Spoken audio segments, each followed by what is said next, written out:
Hello students, मैं हूँ CA Shruti Goyal and welcome to my class. Last lecture of bank reconciliation statement में हमने सीखा था बैंक रिकॉन्सिलिएशन स्टेटमेंट तैयार करना। जब balance as per cash book is starting point और उससे रिलेटेड इलस्ट्रेशन 2 हमने सॉल्व किया था। आज हम सीखेंगे बैंक रिकॉन्सिलिएशन स्टेटमेंट बनाना when balance as per passbook is the starting point.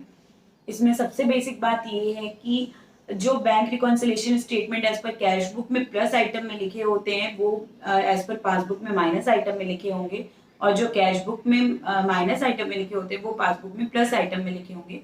ऐसा क्यों होता है, उसके पीछे का रीजन क्या है, अब हम फॉर्मेट जब समझेंगे तो ये समझते हैं।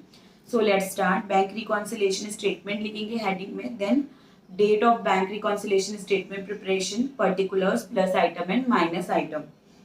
उसके बाद हम सबसे पहले लिखते हैं जो क्वेश्चन में बैलेंस दिया हुआ है, बैलेंस एज पर पासबुक। अगर credit balance as per passbook है मतलब पॉजिटिव बैलेंस है, that will be written on plus item. और अगर debit balance as per passbook है मतलब वो नेगेटिव बैलेंस है, that will be written on minus side of minus item of bank reconciliation statement format. अब next less कौन कौन से ट्रांजेक्शन्स करने हैं, जो हम ऐड करते थे balance as per cash book में वही आइटम यहाँ पे लेस करने हैं। देखते हैं transactions causing decrease of balance in the cash book.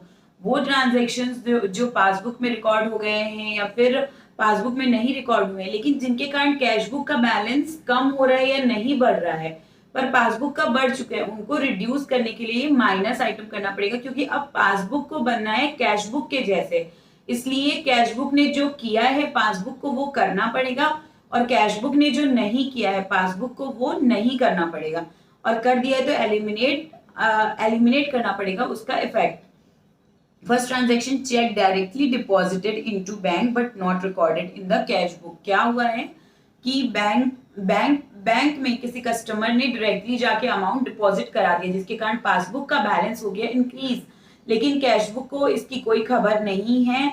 इसलिए पासबुक को कैश बुक के जैसा बनना है तो कैश बुक पासबुक को भी वो आइटम करना पड़ेगा minus, so write in minus item.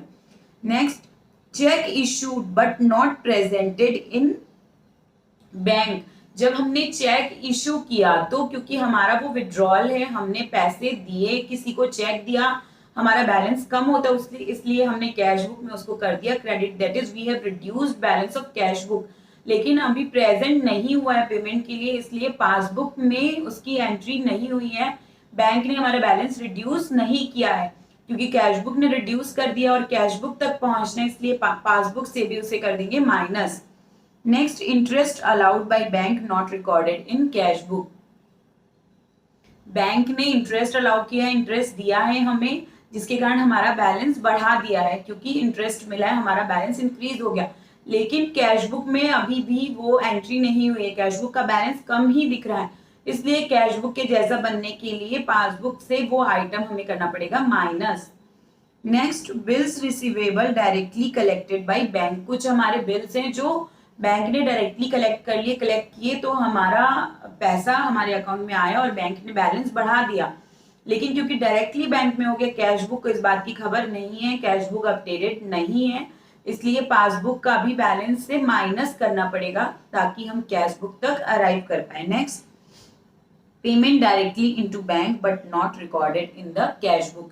Same जो बिल्स रिसीवेबल डायरेक्टली, उसी की तरह जब कोई अमाउंट डायरेक्टली डिपॉजिटेड कर दिया, पेमेंट डायरेक्टली हो गया तो उससे अमाउंट हमारा बैंक बैलेंस बढ़ जाएगा, लेकिन कैश में अभी अपडेट नहीं हुआ है तो बैंक से भी माइनस करना पड़ेगा।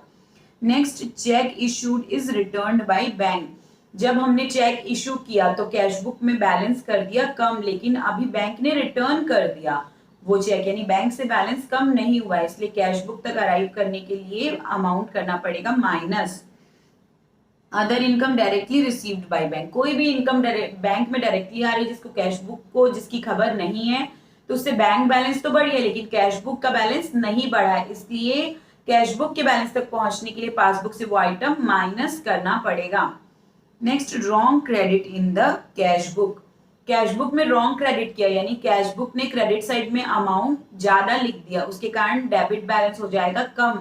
अब कैश बुक ने रॉन्ग किया वो नहीं देखना, कैश बुक के जैसा बनना है तो पासबुक में भी वो आइटम करना पड़ेगा minus. Next, wrong credit in passbook. Passbook में रॉन्ग क्रेडिट यानी अमाउंट बढ़ाना, डिपॉजिट बढ़ाना, इसलिए बैलेंस बढ़ गया, लेकिन कैश बुक ने तो वो गलती नहीं की है, इसलिए कैश बुक का अमाउंट विल बी स्टेबल, इसलिए पासबुक को कैश बुक जैसा बनने के लिए वो अमाउंट करना पड़ेगा minus. Next, overcasting of credit side of cash book. Cash book ने ओवरकास्टिंग कर दी क्रेडिट साइड की, मतलब बैलेंस, पॉजिटिव बैलेंस कर दिया कम, और पॉजिटिव बैलेंस कम जब कैश बुक ने गलती से कर दिया तो पासबुक को कैश बुक जैसा बनने के लिए पासबुक में भी बैलेंस में माइनस करना पड़ेगा, इसलिए यहां भी माइनस आइटम है। Then undercasting of debit side of cash book.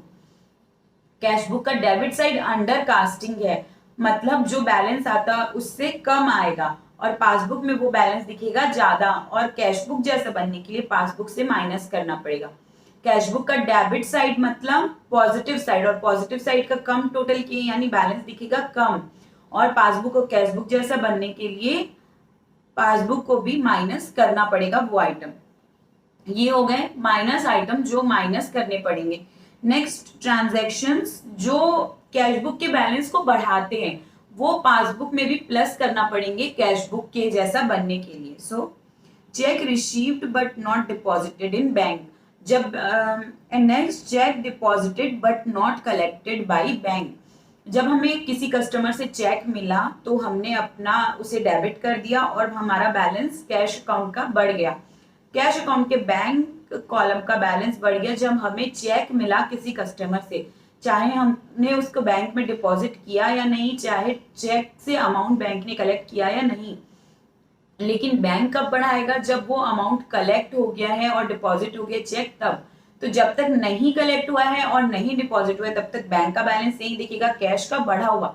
So cash तक अराइव करने के लिए बैंक पासबुक को भी अपना बैलेंस बढ़ाना पड़ेगा। So in plus item both the transactions. Next, bank charges not recorded in cash book. जब बैंक ने कोई चार्ज किया अमाउंट या इंटरेस्ट चार्ज किया, बैंक ने कोई कमीशन चार्ज किया, कोई इंटरेस्ट चार्ज किया, ट्रांजैक्शन 2 एंड 3 एंड 4, तो उससे हमारा बैलेंस बैंक ने घटा दिया क्योंकि इंटरेस्ट चार्ज किया, that is expense will be equal to withdrawal. लेकिन कैश बुक में अभी वो अपडेट नहीं हुआ है, इसलिए कैश बुक जैसा बनने के लिए पासबुक के बैलेंस में वो आइटम करना पड़ेगा plus. Next, insurance premium and other payment directly done by bank. Bank ने हमारा monthly rent, insurance premium etcetera पे कर दिया जिसके कारण हमारा बैलेंस कर दिया रिड्यूस, लेकिन कैश बुक को ये बात नहीं पता है, कैश बुक में अपडेटेड नहीं है, इसलिए बैंक को भी वो आइटम करना पड़ेगा एड बैक, सो दैट वो कैश बुक के जैसा बैलेंस मिल सके हमें। Check deposited is dishonoured, discounted bill is dishonoured, recorded in bank passbook लेकिन कैश बुक में रिकॉर्ड नहीं हुआ है। जब हमने कोई चेक, हमारा कोई चेक डिपॉजिट हुआ या हमारा बिल्स, हमने कोई बिल है वो डिस्काउंट कराया है, तो उसके कारण हमने जब चेक आया तो अमाउंट बढ़ा दिया अपना, लेकिन क्योंकि वो डिसऑनर हो चुका, उससे कलेक्शन नहीं हुआ है, इसलिए बैंक पासबुक में वो अमाउंट इंक्रीज नहीं हुआ होगा और होना भी नहीं चाहिए, लेकिन क्योंकि कैश बुक ने इंक्रीज किया है और कैश बुक तक अराइव करना है, इसलिए हमें पासबुक के बैलेंस में वो आइटम दोनों करने पड़ेंगे एड, कौन सा? Cheque dishonoured and bills dishonoured. Next, wrong debit in cash book. Cash book अगर रॉन्ग डेबिट करेंगे, डेबिट साइड में ज्यादा लिखेंगे तो कैश बुक का पॉजिटिव बैलेंस बढ़ेगा, और कैश क्योंकि पासबुक को कैश बुक के जैसा बनना है इसलिए पासबुक में भी वो ट्रांजैक्शन ऐड करना पड़ेगा उतने ही अमाउंट से। Next, wrong debit in passbook. Passbook ने रॉन्ग डेबिट किया यानी विड्रॉल कर दिया, यानी हमारा बैलेंस कर दिया कम, लेकिन कैश बुक में तो वो गलती नहीं हुई है, इसलिए कैश बुक तक अराइव करने के लिए हमें भी करना पड़ेगा add back. Next, overcasting of debit side of cash book. अगर कैश बुक की डेबिट साइड की ओवरकास्टिंग हुई यानी कैश बुक में अमाउंट बढ़ गया है और अननेसेसरीली बढ़ा है, बाय मिस्टेक बढ़ा है, लेकिन कैश बुक के बैलेंस के जैसा दिखने के लिए पासबुक में भी वो अमाउंट ऐड करना पड़ेगा। Next, undercasting of credit side of cash book. Undercasting of credit side of cash book. अगर क्रेडिट साइड में, क्रेडिट साइड में यानी जिधर हम अपने विड्रॉल्स लिखते हैं, जिधर हम अपनी पेमेंट्स लिखते हैं, वो हमने कम कर दिया, मतलब बैलेंस बढ़ जाएगा, लेकिन पासबुक में तो वैसा नहीं हुआ है, पासबुक में तो सही किया है, इसलिए अननेसेसरी बैलेंस नहीं बढ़ेगा, लेकिन कैश बुक के बैलेंस तक अराइव करने के लिए पासबुक में वो आइटम ऐड करना पड़ेगा। Next, locker rent levied by bank. Bank ने लॉकर रेंट लेवी किया, हमारा पासबुक का बैलेंस कम हो गया, कैश बुक में वो ट्रांजेक्शन अभी एंटर नहीं हुआ, इसलिए कैश बुक के बैलेंस जैसा पहुंचने के लिए वापस उसको एड बैक करना पड़ेगा। अब करेंगे प्लस आइटम साइड का टोटल विद बैलेंस अगर क्रेडिट बैलेंस है तो, माइनस आइटम साइड का टोटल विद बैलेंस अगर debit balance as per passbook है तो। अब अगर प्लस साइड का टोटल ज्यादा है और माइनस साइड का टोटल कम है, मतलब there will be positive balance as per cash book, that is debit balance as per cash book. और अगर प्लस आइटम का टोटल माइनस आइटम के टोटल से कम है, मतलब negative balance, that is credit balance as per cash book. ये format है कि आप पासबुक को के बैलेंस से स्टार्ट करके कैश बुक के बैलेंस तक कैसे पहुंचेंगे। So now we can do illustration 3, जिसमें पासबुक के अनुसार क्रेडिट बैलेंस स्टार्टिंग पॉइंट है और ये जो फॉर्मेट हमने समझा है उससे रिलेटेड प्रैक्टिकल है। Illustration 3, on 31st March 2017, the bank passbook of Namrata showed a balance of 1,50,000 to her credit. Credit balance, that is positive balance, so will be written in plus item. Credit balance as per passbook is rupees 1,50,000. Next, while as balance as per cash book was 1,12,050, तो हमको 1,12,050 तक पहुंचना है with the transaction given. कुछ transaction add होंगे, कुछ transaction होंगे minus. She ascertained the following causes of difference. She has issued check amounting to rupees 80,000, out of which only 32,000 were presented for payment. 32 for payment present हो गए, मतलब दोनों में same, लेकिन 80,000 में से 48,000 के चेक इशू तो कर दिए लेकिन प्रेजेंट पेमेंट के लिए नहीं हुए। मतलब कैश बुक में वो बैलेंस रिड्यूस हो चुका है लेकिन पासबुक में रिड्यूस नहीं हुआ है, इसलिए कैश बुक तक जाने के लिए पासबुक में से भी वो आइटम माइनस करना पड़ेगा, क्योंकि चेक इशू कर दिए इसलिए हमने कैश बुक में क्रेडिट कर दिया होगा as it is our payment, लेकिन पासबुक को खबर नहीं, इसलिए पासबुक में 48,000 रिड्यूस नहीं हुआ। 32,000 तो क्योंकि पेमेंट के लिए प्रेजेंट हो गए इसलिए पासबुक से भी माइनस हो गए, लेकिन remaining 48,000 has not been presented for payment, इसलिए पासबुक से माइनस नहीं हुए, तो पासबुक से भी माइनस कर देंगे 48,000। Check issued but not presented in bank. Next, she received a check of rupees 5,000 which she recorded in her cash book but forgot to deposit in bank. Cash book में deposit कर दिया यानी receipt, इससे debit balance बढ़ गया, लेकिन passbook में record नहीं हुआ है क्योंकि बैंक में डिपॉजिट नहीं हुआ, इसलिए कैश बैलेंस तक पहुंचने के लिए पासबुक में भी वो ऐड करना पड़ेगा। So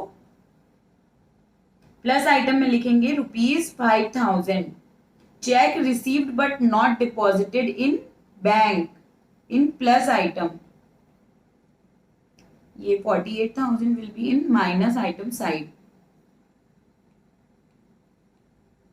next, a cheque of 22,000 deposited by her not yet cleared, यानी डिपॉजिट तो कर दिया, डिपॉजिट किया मतलब कैश बैलेंस कर लिया इंक्रीज कैश बुक में, लेकिन क्योंकि अभी क्लियर नहीं हुआ, उससे पेमेंट नहीं हुआ, इसलिए पासबुक में उसका बैलेंस ऐड नहीं हुआ है, क्योंकि कैश बुक में ऐड हो चुका है इसलिए पासबुक में भी उसको कर देंगे ऐड। हमको चेक रिसीव हुआ, हमने कैश बुक में डेबिट किया, कैश बुक में रेसिप्ट साइड में लिखा, लेकिन बैंक से क्लियर नहीं हुआ है, चेक से पैसे अकाउंट में नहीं आए हैं, इसलिए कैश बुक जैसे बनने के लिए पासबुक के बैलेंस में भी वो करेंगे amount add. Check deposited but not collected by bank rupees 22,000 in plus item. Next, Mr. Gupta deposited an amount 15,700 in her bank, which has not been recorded in cash book yet. Mister Gupta ने directly deposit कर दिया amount bank में, कितना 15,700 इन receipt side. Deposit में passbook बढ़ गया है 15,700 से, लेकिन कैश बुक में रिकॉर्ड नहीं हुआ, इसलिए कैश बुक अभी यहीं पे है, कैश बुक में कोई चेंज नहीं हुआ, इसलिए पासबुक को कैश बुक जैसा बनने के लिए पासबुक से भी वो आइटम करना पड़ेगा minus. Payment directly into bank but not recorded in cash book, इसलिए यहां भी माइनस कर देंगे 15,700। Next, bank has credit an interest of 1500, bank ने इंटरेस्ट क्रेडिट किया यानी हमारा बैलेंस कर दिया इंक्रीज, लेकिन कैश बुक में अभी इंक्रीज नहीं हुआ है इसलिए वापस माइनस कर देंगे। Interest allowed by bank not recorded in cash book in minus item 1500। Next, charging 250 as bank charges, bank charges में 250 चार्ज किया है बैंक ने, मतलब बैंक ने हमारा बैलेंस 250 से कर दिया रिड्यूस, लेकिन कैश बुक में भी रिड्यूस नहीं हुआ इसलिए कर देंगे एड बैक।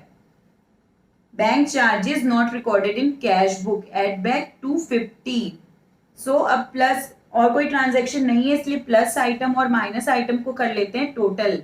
माइनस साइड का टोटल है 48,000 plus 15,700 plus 1,500, that is 65,200 and plus side का टोटल है 1,50,000 plus 27,000 plus 22,000 plus 5,000 plus 250, that is 1,77,250। अब देखिए प्लस साइड का टोटल माइनस साइड के टोटल से ज्यादा है, मतलब there will be a positive balance. Positive balance मतलब debit balance as per cash book. 1,77,250 minus 65,200 is equal to 1,12,050। ये हमारा हो गया positive balance as per cash book, that is debit balance as per cash book. ये illustration solve हो गया। जो item plus side में लिखने वो as per format plus side में, और माइनस साइड वाले ट्रांजेक्शन माइनस साइड में, प्लस साइड का टोटल माइनस साइड का total, and then balance will be balance as per cash book. I hope आपको इलस्ट्रेशन समझ में आ गया। कोई डाउट है तो आप मुझसे कमेंट सेक्शन में पूछ सकते हैं। अब हम जो नेक्स्ट इलस्ट्रेशन सॉल्व करेंगे वो सॉल्व करेंगे इलस्ट्रेशन 4। क्या कहता है illustration 4? From the following particular, ascertain the balance that would appear in the bank passbook of A on 1st December 2017. From the following particular, ascertain the balance that would appear in the bank passbook of A on 31st December 2017। यानी bank passbook के जैसा बनना है, मतलब starting point क्या हुआ? Cash balance. Bank overdraft as per cash book, cash book के अनुसार बैंक ओवरड्राफ्ट है। ओवरड्राफ्ट मतलब नेगेटिव बैलेंस, और negative balance as per cash book मतलब credit balance as per cash book. So credit balance as per cash book है 63,040। तो ये illustration solve करने के लिए पहले हम ओपन कर लेते हैं format when cash book balance is starting point. यहाँ पे लिखा हुआ है क्रेडिट बैलेंस है, ओवरड्राफ्ट है that is negative balance, credit balance 63,340। तो क्रेडिट बैलेंस है, credit balance will be written on minus item, क्योंकि ये नेगेटिव बैलेंस है इसलिए माइनस आइटम में लिखेंगे 6340। पॉजिटिव बैलेंस होता तो वो लिखते प्लस साइड में। Next transaction, interest on overdraft for 6 months ending 31st December 2017, 160 is entered in passbook. Interest on overdraft यानी इंटरेस्ट चार्जेस है। ओवरड्राफ्ट पे बैंक हमसे इंटरेस्ट लेगा, यानी बैंक ने हमारे बैंक अकाउंट से इंटरेस्ट चार्ज किया, दैट इज अवर एक्सपेंस।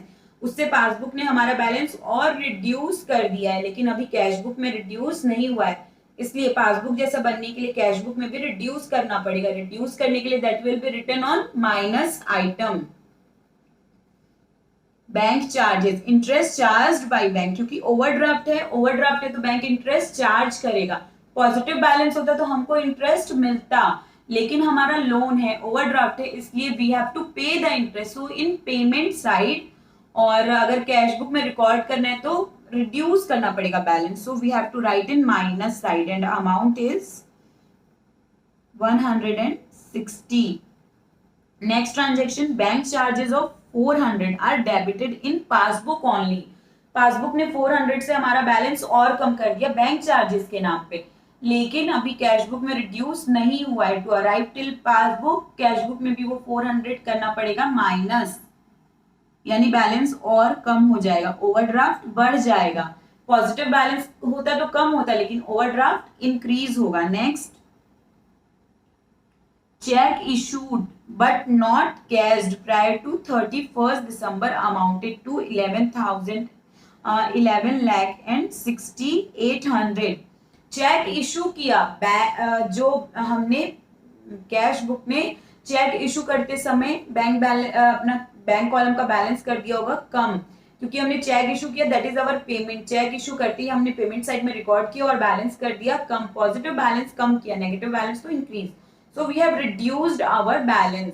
लेकिन पासबुक में अभी वो रिड्यूस नहीं हुआ है, इसलिए कैश बुक को जब पासबुक के जैसे बनना है तो we have to write that in plus item. मतलब जो कम हमने कर दिए पर पासबुक ने नहीं किया है उसको रिवर्स करेंगे, so we will add that back. So write in plus item cheque issued but not presented in bank 11 lakh and 68,000. Next, check paid into bank but not cleared before 31st December 2017 where 22 lakh and 17,000. हमको check मिला, हमने bank में deposit किया, जब bank ने deposit किया तो cash book ने वो रेसिप्ट साइड में लिखा होगा, पॉजिटिव साइड में लिखा होगा, लेकिन क्योंकि पासबुक में एंट्री नहीं हुई है, चेक कलेक्ट नहीं हुआ है, क्लियर नहीं हुआ है, इसलिए हमने जो अपना पॉजिटिव बैलेंस बढ़ा दिया था, जो हमने पॉजिटिव बैलेंस बढ़ा दिया था उसको वापस करना पड़ेगा कम, क्योंकि पासबुक में अभी अमाउंट नहीं आया है। और जब हमको अपना पॉजिटिव बैलेंस कम करना है तो वो लिखना पड़ेगा माइनस साइड में। Check deposited but not cleared by bank and amount is 22 lakh and 17,000. Next, interest on investment collected by bank credited to passbook. Amount is 12 lakh. अब देखिए हमें इंटरेस्ट मिला है, दैट इज आवर इनकम, जिससे passbook ने हमारे account में deposit किया होगा, यानी हमारा बैलेंस बढ़ाया होगा, पॉजिटिव बैलेंस बढ़ाया होगा। बट अभी कैश बुक में रिकॉर्ड नहीं हुआ है, पासबुक जैसा बनने के लिए हमको भी ऐड करना पड़ेगा, अपना पॉजिटिव बैलेंस बढ़ाना पड़ेगा। So write in plus item payment directly into bank या other income directly received by bank 12 lakh. Any other amount नहीं, और कोई भी अमाउंट नहीं है। सो प्लस आइटम और माइनस आइटम को हम कर लेते हैं टोटल। प्लस आइटम का टोटल है 11,68,000 and 12 lakh, that is 23 lakh and 68,000. 23 lakh and 68,000. In the same way minus side का टोटल है 6340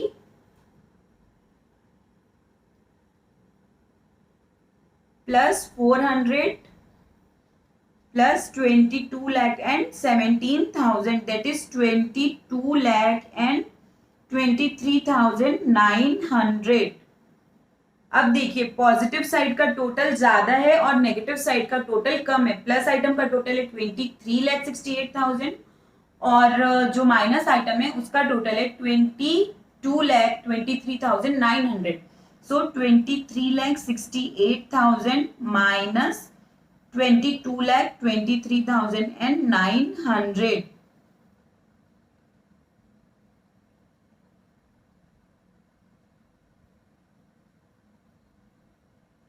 अमाउंट इज 1,44,100. क्योंकि प्लस साइड का टोटल ज्यादा है, यानी ये कौन सा बैलेंस होगा, पॉजिटिव बैलेंस। देखिए हमने शुरू की थी कैश में ओवरड्राफ्ट से, लेकिन पासबुक में हम पॉजिटिव बैलेंस में पहुंच गए, that is credit balance as per passbook 1,44,100. शुरुआत हमने नेगेटिव बैलेंस से की थी, लेकिन क्योंकि पॉजिटिव साइड में टोटल ज्यादा हो गया, प्लस आइटम का टोटल अल्टीमेटली ज्यादा हो गया, इसलिए हमको at the end positive balance मिला, that is credit balance as per passbook. So here is you have done कि नेगेटिव बैलेंस है तो कैसे शुरुआत करनी है, कैसे ट्रांजैक्शन एंटर होंगे, पॉजिटिव बैलेंस है तो कैसे एंटर होंगे। आपने 3 तरीके से बैंक रिकॉन्सिलिएशन स्टेटमेंट सीख लिया। When cash book balance is a starting point either positive or negative, and when passbook is a starting point, अगर पॉजिटिव बैलेंस है तो नेगेटिव बैलेंस होता है तो भी बस नेगेटिव बैलेंस को माइनस आइटम में लिखना है, जैसे पॉजिटिव बैलेंस को प्लस आइटम में। उसके अलावा all the things will be same और बैलेंस हमेशा आपका सही आएगा अगर आप ये फॉर्मेट बहुत अच्छे से फॉलो करते हैं तो। एंड आई होप आपको क्लियर है। आज की क्लास के लिए इतना ही और प्रैक्टिसेस कीजिए ये क्वेश्चंस। नेक्स्ट डे हम एडजस्टेड कैश बुक के साथ बैंक रिकॉन्सिलेशन स्टेटमेंट बनाना सीखेंगे। अभी हमने देखा कॉजेज ऑफ डिफरेंस दिए हुए हैं और एडजस्टेड कैश बुक बनाए बिना हम डायरेक्टली बैंक रिकॉन्सिलेशन स्टेटमेंट बना रहे हैं। नेक्स्ट लेक्चर में हम एडजस्टेड कैश बुक बनाना सीखेंगे। तब तक के लिए keep studying, keep practising, be motivated and believe in yourself. Thank you so much.